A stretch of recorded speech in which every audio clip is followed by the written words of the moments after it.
In primetime news this evening, police Indicom standoff looms. What's at the center of the latest rift? St. Catherine community plagued by dogs. When will these attacks end? And concern over potential malpractice by foreign nurses and doctors who don't speak English.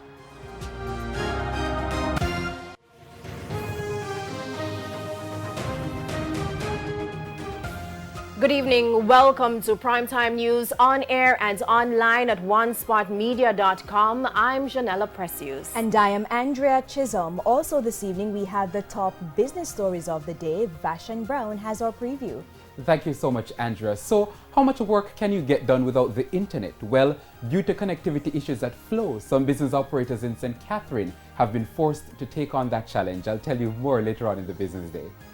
And from business, we go to the top sporting stories of the day, and Jordan Fort has our preview. Jordan? Well, Janella, there is trouble brewing in local basketball, and it's at the intercollegiate level. I'll tell you who's complaining and what they're saying in Primetime Sports Monday. Thank you, Jordan. We also have sports, commentary, E-Prime, and weather in this newscast. But before the break, the feedback question. We're asking, what has been your experience interacting with a foreign nurse or doctor whose first language is not English? You may share comments online, facebook.com/Television Jamaica, and tweet us at Television Jam. Stay with us. Primetime News returns after this break.